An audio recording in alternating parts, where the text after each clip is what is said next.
चलो चलो जल्दी से निकलो।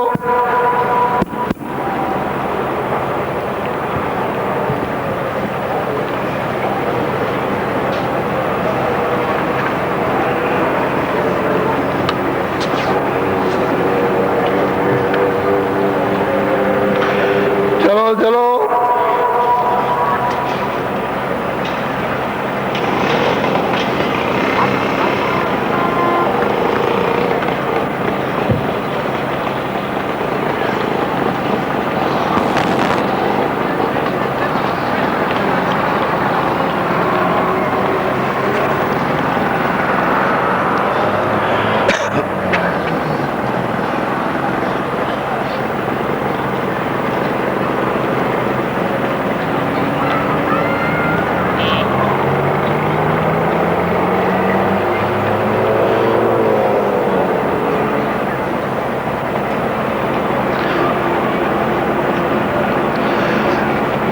बच्चों, ये जो रास्ते में बैठे हैं इनको सबको आगे भेजो। ये पेड़ के पास बैठे हैं, इनको आगे भेजो। तो अभी रास्ता रुक जाएगा, तुम वहां खड़े खड़े क्या करते हैं?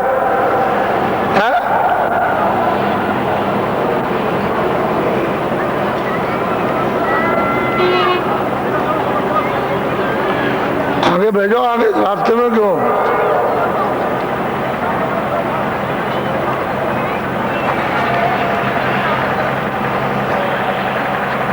जिसको बोरा कहते हैं,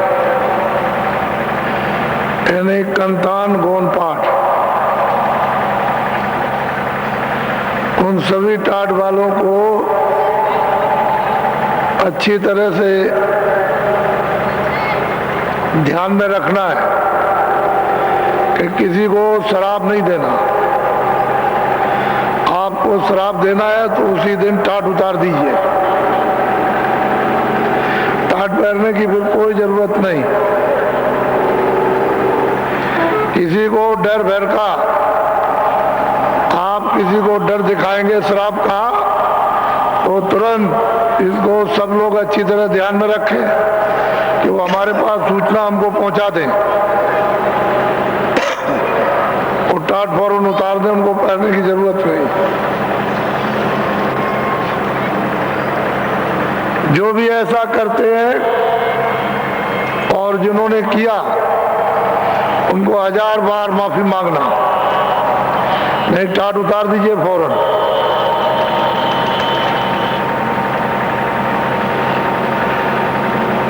दुरुपयोग मत करो, सदुपयोग करो। ये आत्मधन है, जमा किया जाता है।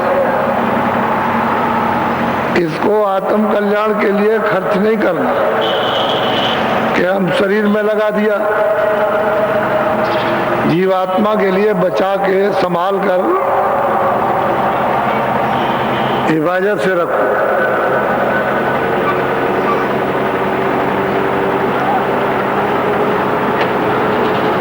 जय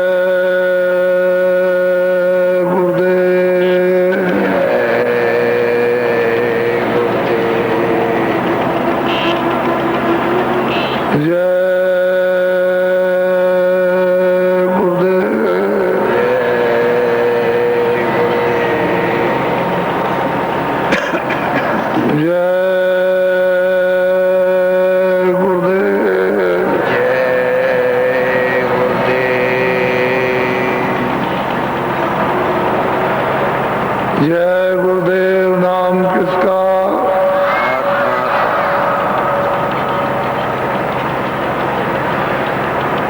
जय गुरुदेव। नाम किसका?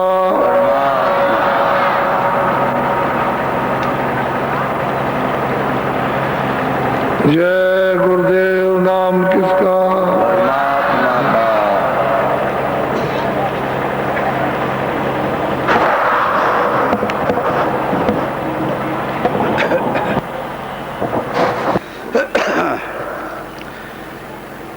मन तू भजो गुरु का नाम, मन तू नाम, मन तू भजो गुरु का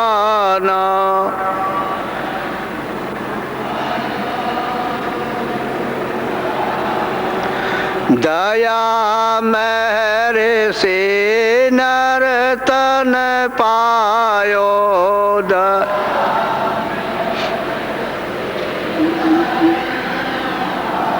यो मते करना अभिमान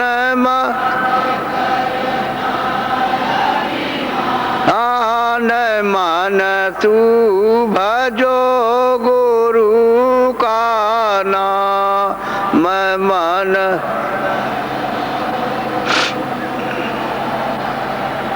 एक दिन खाली पड़ा रहेगा एक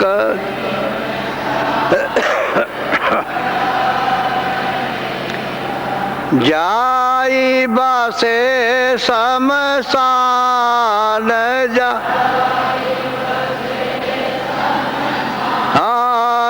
मन तू भजो गुरु का नाम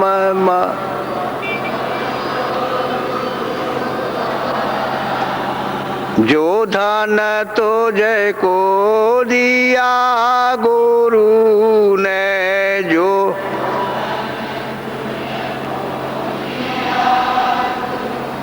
ने इससे कर कछु काम इस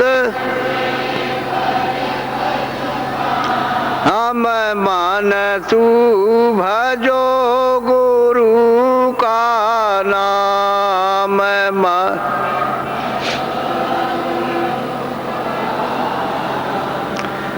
अंत समय यो ही लौट जाएगा अंत गा संग न जाई छदाम हम मन तू भजो गुरु का नाम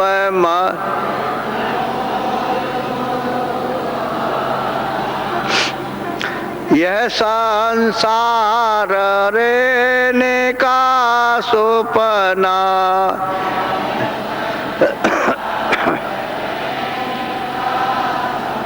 बनाया किया विश्राम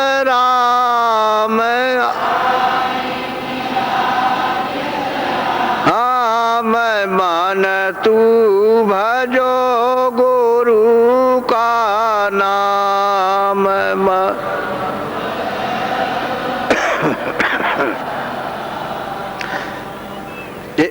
चारे देना के संगी सब है चा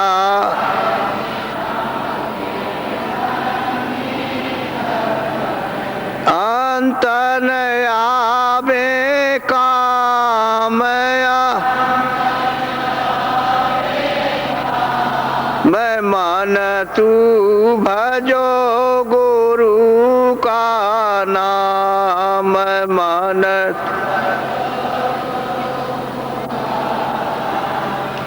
ताते चेत करो सत्संगते ता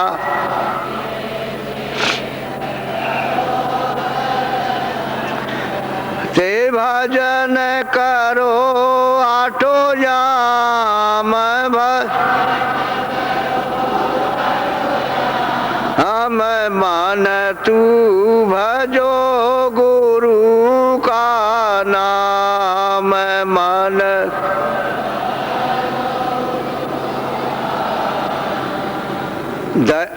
यही भजन तेरे संग चलेगा ये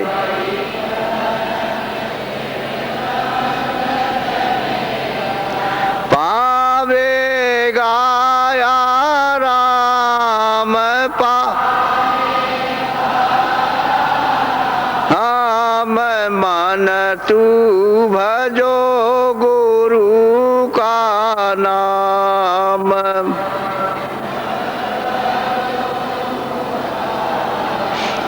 दया मेहर सते गुरु से लेकर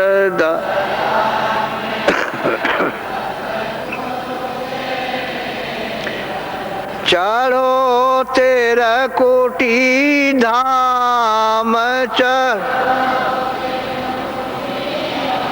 हम मन तू भजो गुरु का नाम।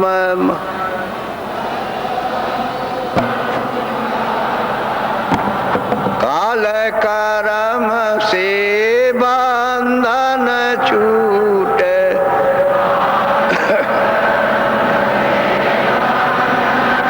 छूटे मिले पुरुष सत्य नाम। मैं मन तू भजो गुरु का नाम। मन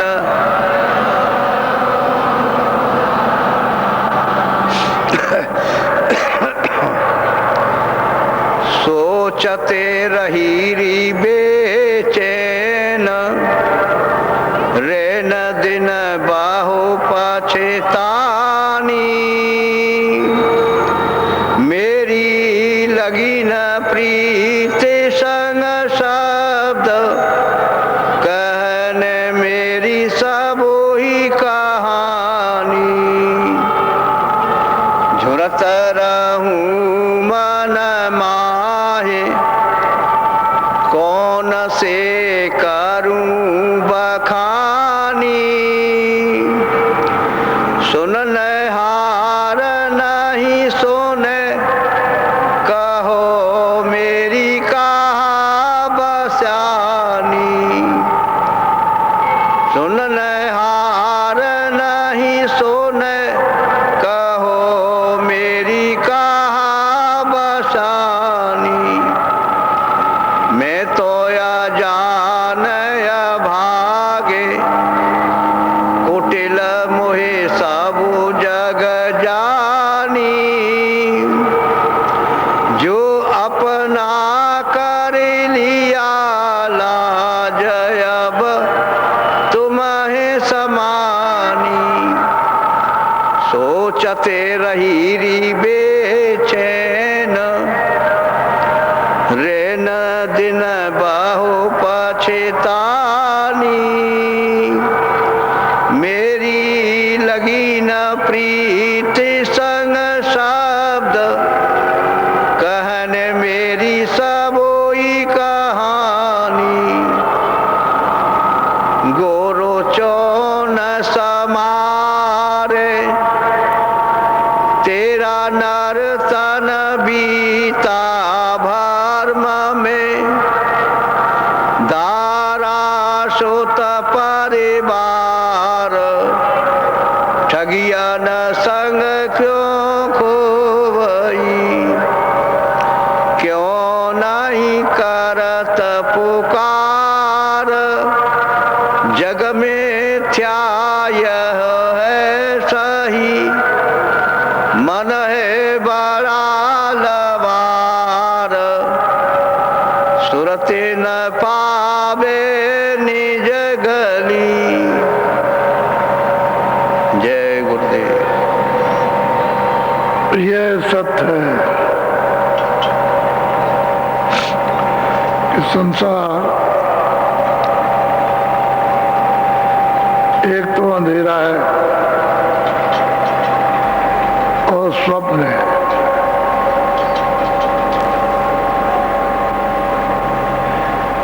इसको कोई इनकार नहीं कर सकता। दिन में देखो जगत की तमाम चीजें सब हमारी है तुम्हारी है। रात को सो न तुम्हारी ना हमारी,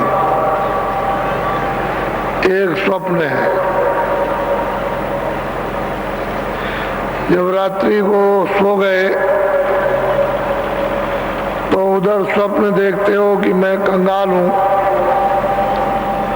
और मैं धनी मानी और राजा हो गया।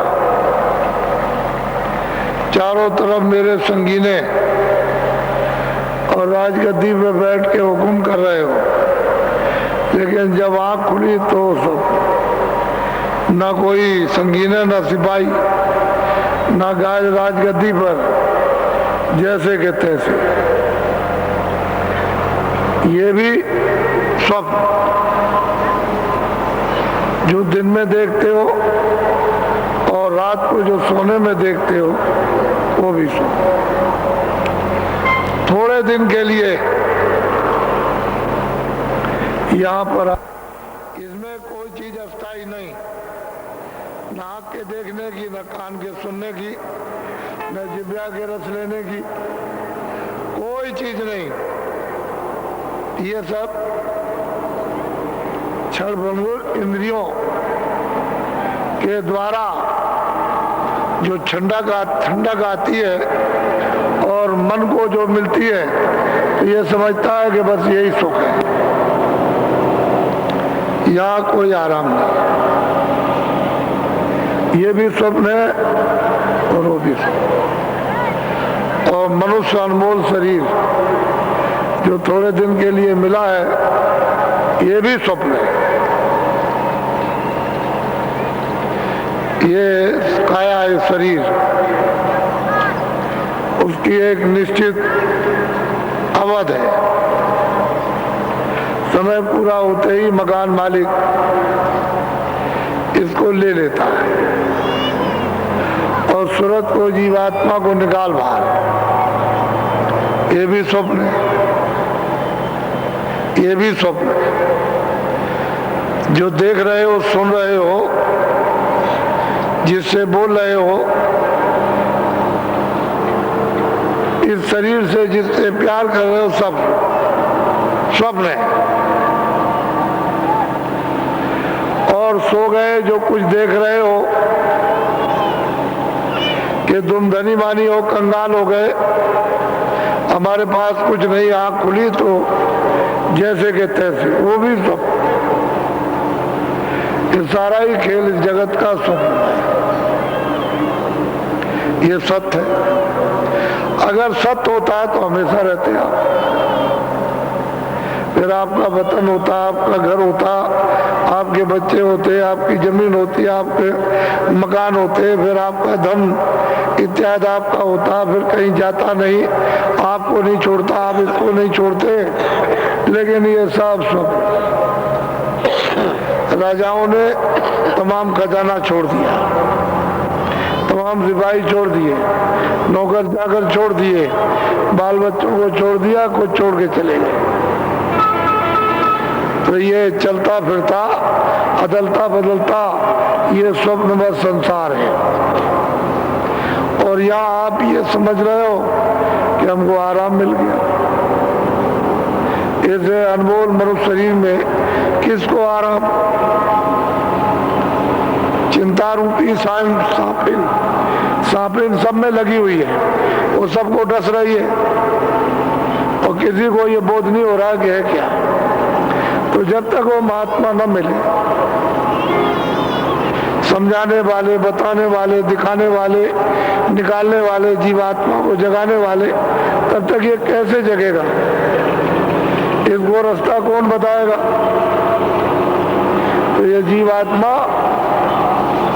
ये सूरत इस शरीर में दोनों आंखों के बीचों बीच मध्य भाग में बैठी हुई है। पशु में, पंछी में, कहीं भी मध्य भाग में बैठी हुई है, दोनों आंखों के दरमियान में। वो पशु हो, पंछी हो, कोई हो, छोटा से छोटा कीड़ा, बस बीचों बीच में बैठी हुई है। और दो आंख सब में है, दो नाक सब में है, दो कान सब में, और मलमूत्र का दरवाजा सब में। उसमें कोई किसी तरह का फर्क नहीं। जहां भी सूरत बंद की जाएगी वहां ये दो सुराख है, कान के, दो आंख के, दो नाक के और मलमूत्र। लेकिन वो अंदर बैठी हुई है, अब वो इस जाल में फंस गई और ऐसे दरवाजे पर बैठी हुई है कि ऊपर में स्वर्ग है और नीचे मृतलोक और नरकलोक, बीचों बीच में बैठी। महात्मा मिल जाए, जानकार और अनुभवी देखने वाले, तब तो आप ऊपर चले जाओ, और महात्मा ने मिले तो नीचे गए।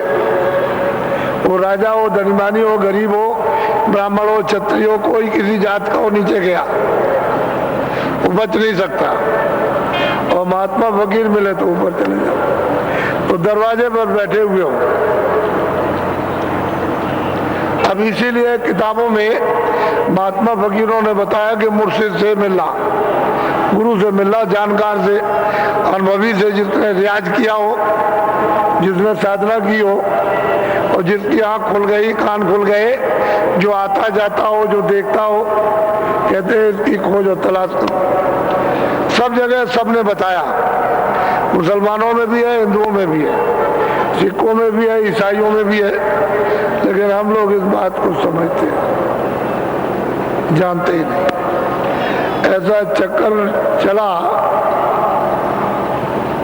ये भव चक्र, अज्ञान चक्र है, ऐसा प्रलोभन चक्र, लालच चक्र, मोह का, ममता का ऐसा चक्र चला कि सबको पीस डाला, रगड़ दिया, बिल्कुल ऐसे रगड़ दिया, किसी तरह के नहीं रह गए, बस गए। अब एक असहाय बस रह गया जिसकी कोई मदद नहीं। अब ये दशा हो गई। अरे पहले तो तुम ऐसे थे, अब इस चक्कर में फंस करके तुमने अपने सब अंगों को, मन को, बुद्धि को, चित्त को, आंख को, कान को, दिल दिमाग को, सबको आपने गंदा कर दिया, तो बिल्कुल रगड़ गए। अब कुछ रह नहीं गया, किसी तरह से समय बिता रहे हो बस। कोई जीवन का कोई भी क्षणिक सुख भी नहीं, अस्थायी सुख तो मिलेगा नहीं, ये भी आपको क्षणिक भी शांति नहीं।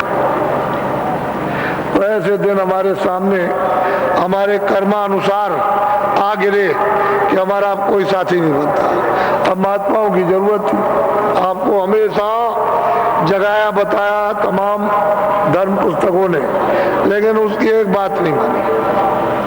अगर महात्माओं से मिलते जुलते रहते, सुनते समझते, कुछ करते रहते, तो आज ही हालत था, ये दशा हो गई। तो दरवाजे पे बैठकर वापस जा रहे हो, 4 खानों में, 84 लच्छियों में, नरकों में, तो फिर इसके बाद फिर मौका कहाँ, समय नहीं मिले। तो जो सत्य है वो तो सत्य है, वो सबके लिए बराबर है। इसलिए भजो गुरु का नाम।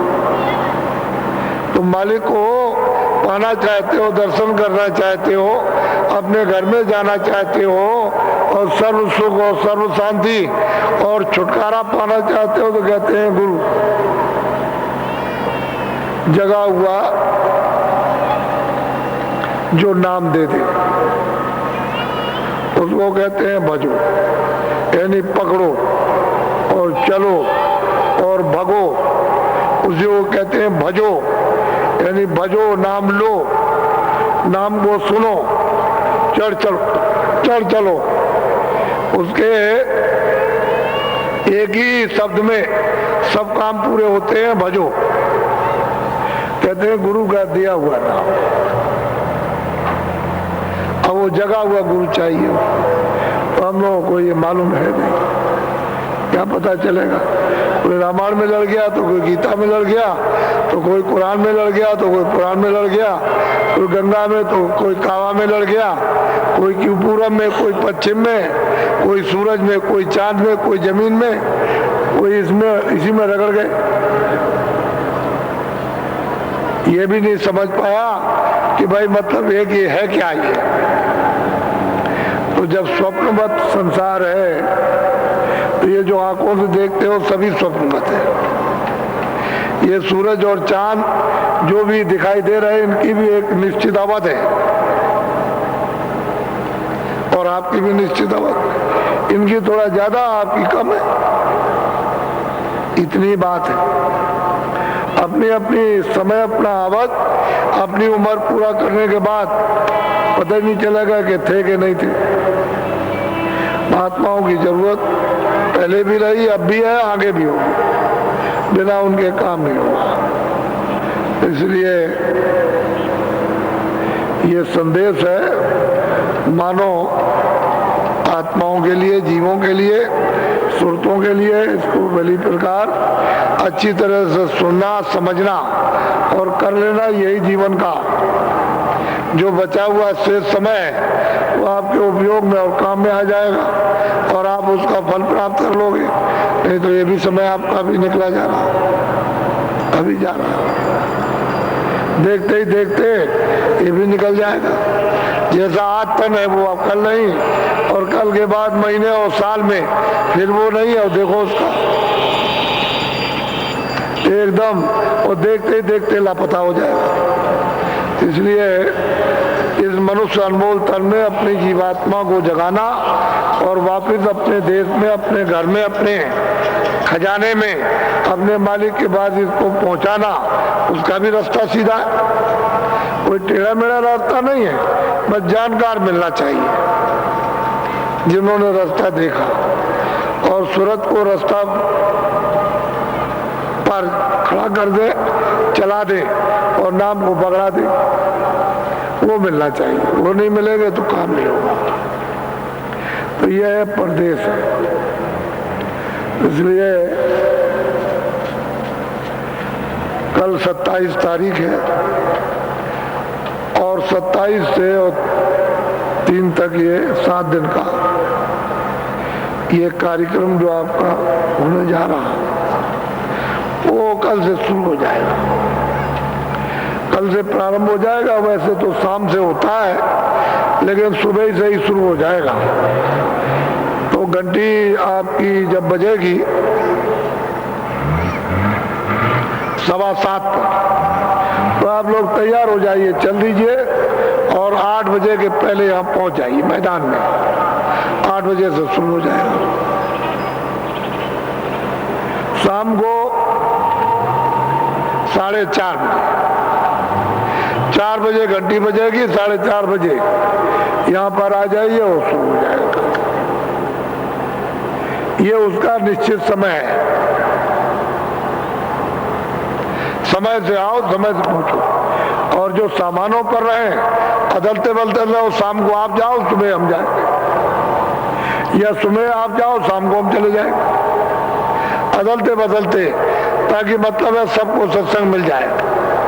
ऐसा नहीं कि हालत में दूर से आए और बैठे हुए हो, कुछ सुना कुछ नहीं सुना, तो आधी बात सुनी और आधी नहीं सुनी, उससे भी आपका कोई लाभ नहीं, नुकसान हो जाएगा। तो पूरी बात सुनो और पूरी समझो और समझ के पूरी चीज करो तो काम में आ जाए, अच्छा रहेगा। तो 5 दिन का तो ये कार्यक्रम सत्संग का, और 2 और 3 को भूम जो तक, इनका मतलब यह है कि सम्मेलन है 2 दिन का। लेकिन ये तो अभी मतलब आ ही जाएंगे, क्योंकि भीड़ तो आपको कल शाम को मालूम होगी क्या भीड़ आई है। भंडारा है 30 की रात और पहली की रात, तो भीड़ तो कल से शुरू होगी।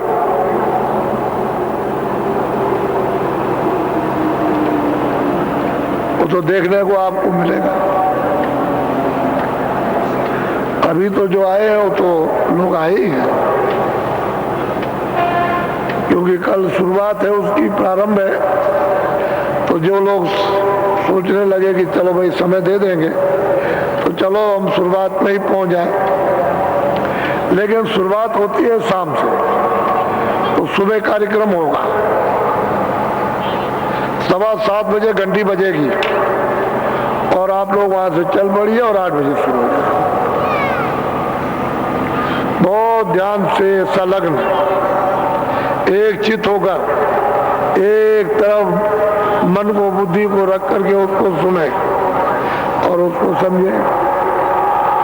आज जो है कुछ लोग नए आए तो उनको तो मालूम नहीं है। वैसे 1 घंटे भजन कराता हूं, तो आज आपको 35 मिनट भजन पे बैठना पड़ेगा। जो नामदानी है वो 35 मिनट, भजन पर बैठेंगे, जिनको नामदान नहीं मिला है उनको कल शाम को मिल जाएगा, कल उनका नामदान हो जाएगा, वो भी भजन करने लगे, कल ही से शुरू कर दे। और सही सच्चा रास्ता, इसमें कोई इधर उधर की कुछ चीज नहीं, और इसमें कोई इधर उधर की कूच करेज नहीं, सीधा रास्ता। मनुष्य मंदिर में जीवात्माओं के घर में जाने का है, इसी मनुष्य मंदिर से गया हुआ है। ये मनुष्य मंदिर है, इसी मनुष्य मंदिर में वो मालिक बोला और इसी में सुनाई देगा, दिखाई देगा। ये ऐसा अमोलक मंदिर है, लेकिन है अमोलक, पर यह आपको किराए पर मिला, भाड़े पर, और समय पूरा होते ही वो अपना मकान ले लेगा मंदिर को, उसको मतलब है खाली कर देगा कि तुम निकलो और बाकी मेरा मकान मुझे दे दो। तो फिर ये अमोलक जो मंदिर है, मनुष्य मंदिर, ये आपको कितने सतयुग, त्रेता, द्वापर, कलयुग बीत जाएंगे तो नहीं मिलेगा। इसलिए इससे काम ले लो, आपका नहीं है। तो 35 मिनट, यानी वैसे तो जो लोग करते हैं वो 1 घंटा, लेकिन आप पहली बार थक जाओगे, सोचोगे कि भाई 1 घंटा बहुत देर हो गई, तो 35 मिनट आप भजन करेंगे। नियम उसका यह है कि 15 मिनट सुमरन, जैसे आज बैठो तो 15 मिनट सुमरन करो,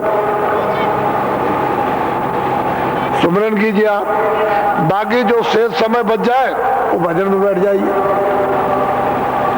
और सुबह जब वहां से जब चलो तो एक खाली बैठे मत रहो, पहले आप ध्यान करो,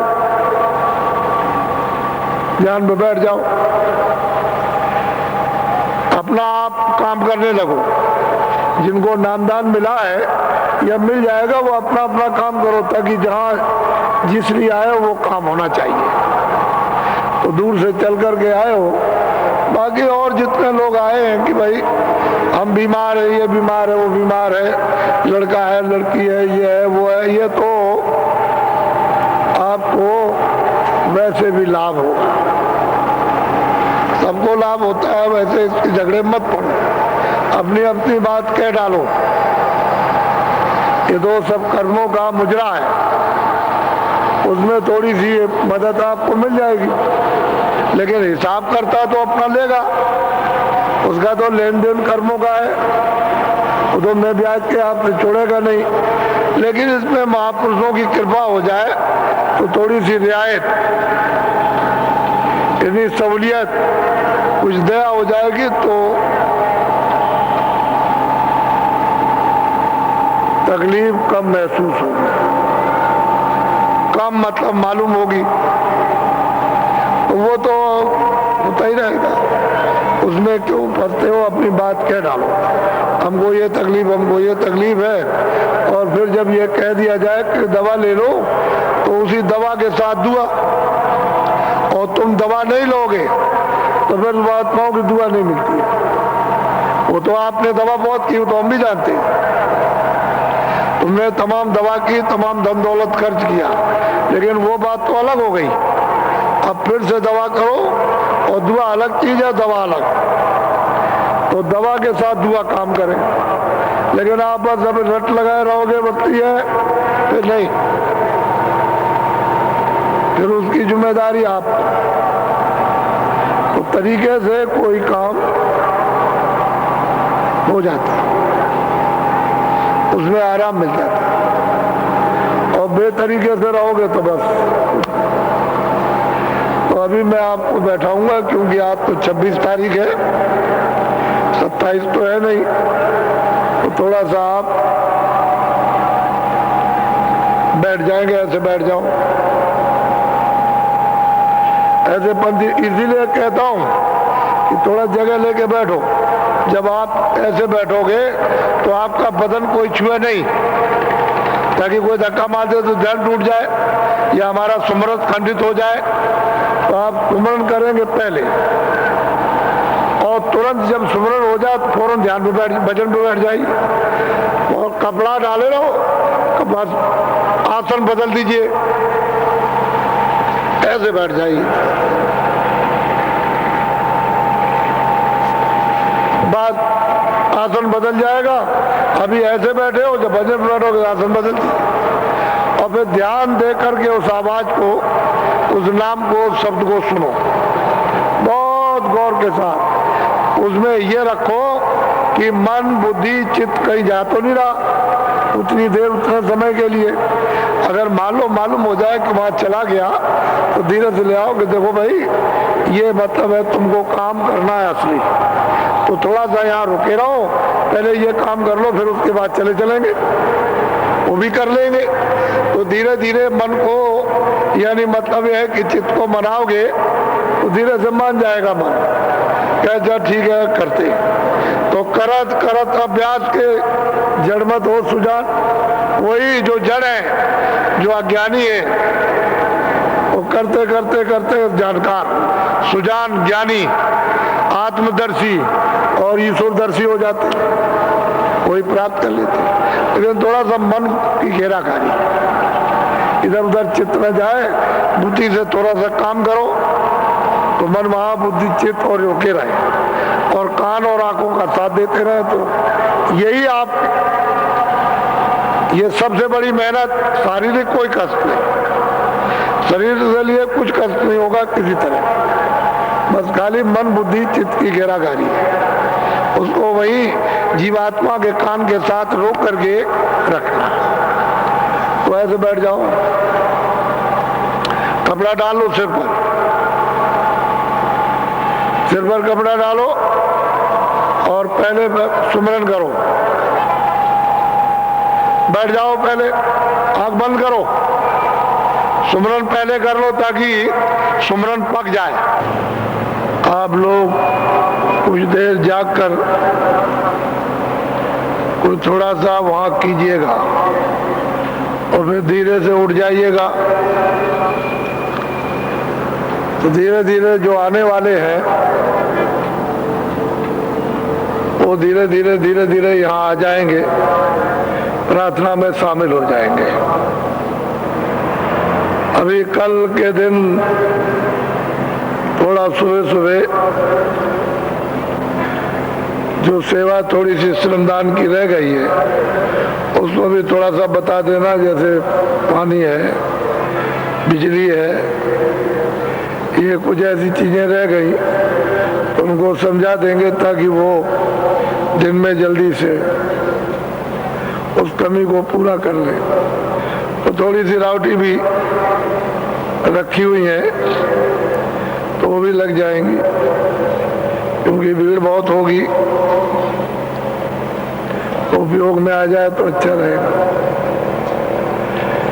यह है कि सुबह जब आओ तो फरुआ लेते आना, उनकी सुबह जरूरत पड़ेगी।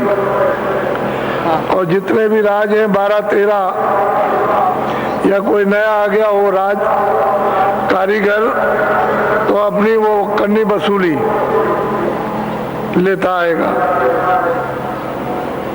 बहुत जरूरी है सुबह ही प्रार्थना में लेते हैं, तो थोड़ी बहुत सेवा एवा कहीं श्रमदान करना होगा तो थोड़ा सा हो जाएगा। इसके बाद तो कल दोपहर के बाद फिर तो भीड़ एकदम उमड़ेगी, फिर बड़ा मुश्किल होगा। जो यहाँ कहीं नल के नीचे रह गया फर्श बनने को, वहाँ ईंटा लगा दीजिए, उससे काम हो जाएगा, क्योंकि पानी गिरेगा तो फर्श टूट जाएगा, उसका उपयोग नहीं हो पाएगा। तो ईंटा बिछा दो। तो नई नई जगह जहाँ बन गए हो तो ठीक ही है। अब लोग नए आते हैं तो यहाँ भी बना दो, यहाँ भी बना दो, ईंटा बिछा लीजिए, उससे काम हो जाएगा। ये थोड़ी बहुत छोट-मोट जो सेवाएं रह गई तो सुबह प्रार्थना में जरूर आ जाओ। बाकी बूढ़े बच्चे इनको जरूरत नहीं है, ये तो बस तैयारी सुबह करें, 7:15 बजे घंटी बजेगी और 8 बजे तक सब लोग आ जाओ। ये थोड़े बहुत श्रमदान इंतजाम करते हैं उनके लिए।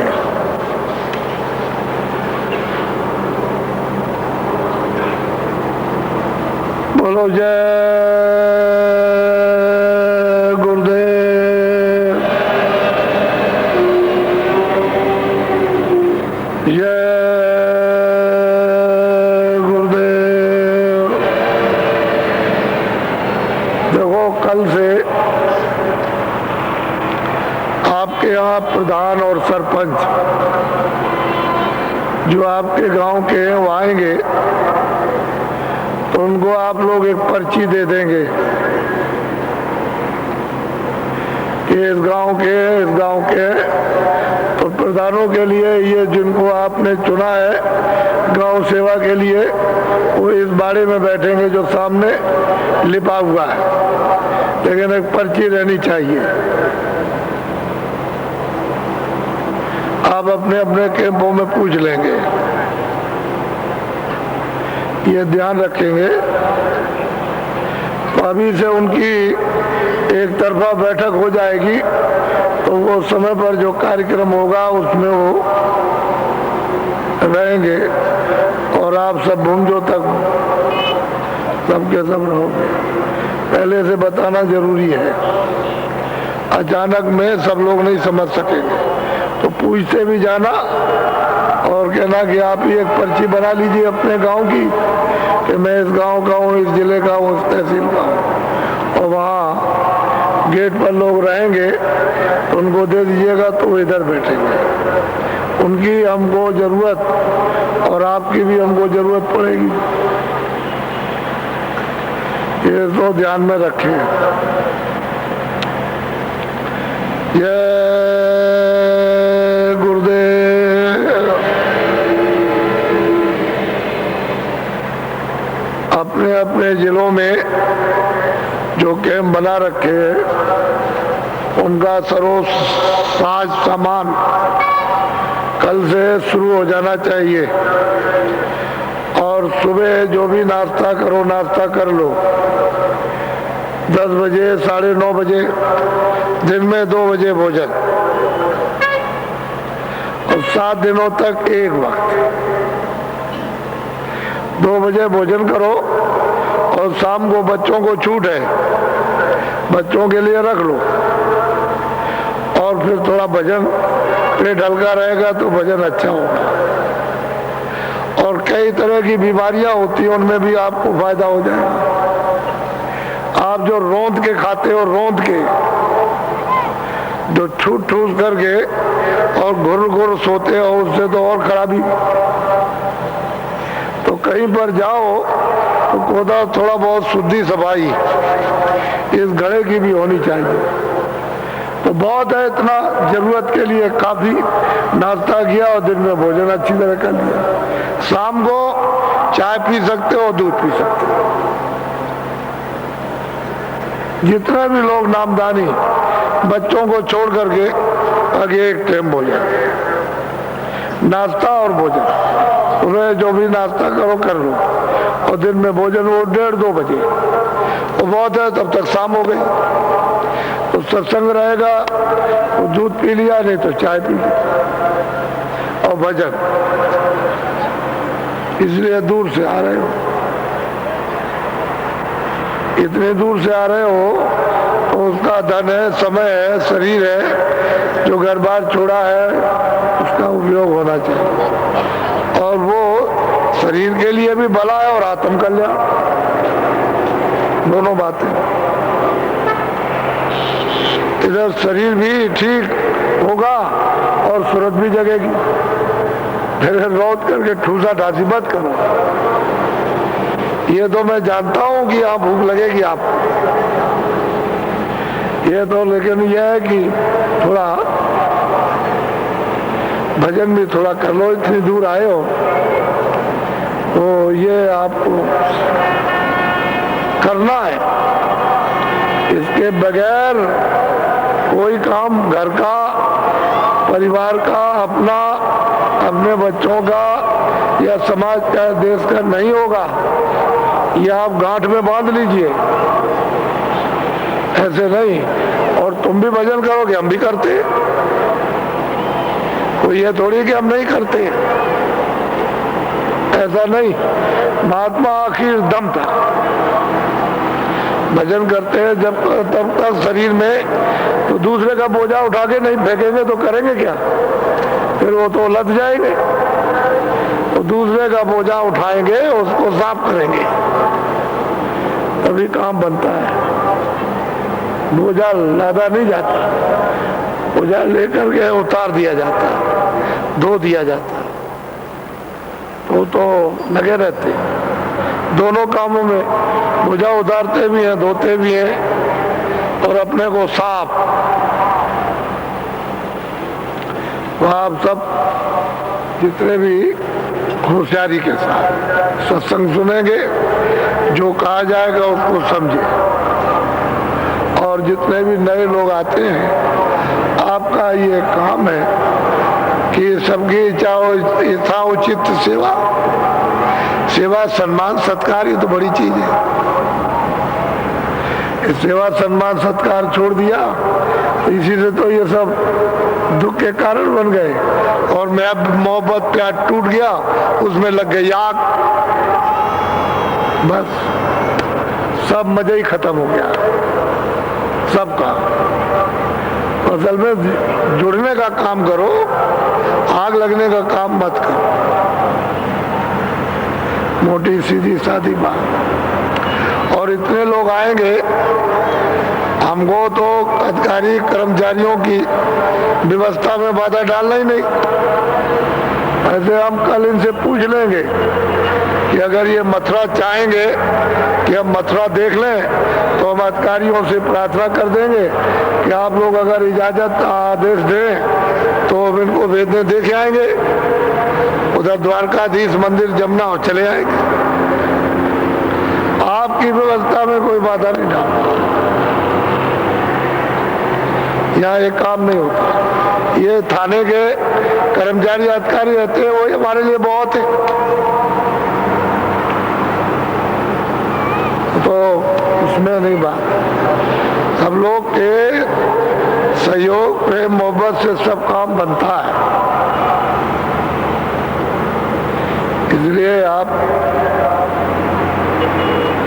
बोलो जय गुरुदेव। एक बात और है कि जब आप उधर आश्रम में जाओ तो जो भी सामान खेतों में खड़ा हुआ है कुछ नहीं उखाड़ेंगे। जो वहां से भंडारे में आ जाए उसको लीजिए। अब गांव में कोई चीज खड़ी है और आप लोग उखाड़ लें तो उसको क्या मिलेगा? तो सब अपनी अपनी जगह जो चीज आपको मिल जाए उसको सेवन कीजिए, क्योंकि तो सब चीज भंडारे में आती है। तो धीरे धीरे सब उस तरतीब से सब काम। घर में कैसे सामान रखा है लेके चल रहे, तो फिर आपका मतलब है कैसे काम होगा? सब तरकीब हिफाजत उपाय से काम होता है, कोई नहीं छुएगा। ये भी तो एक गांव की तरह से। जय गुरुदेव, जय गुरुदेव नाम किसका, जय गुरुदेव नाम किसका।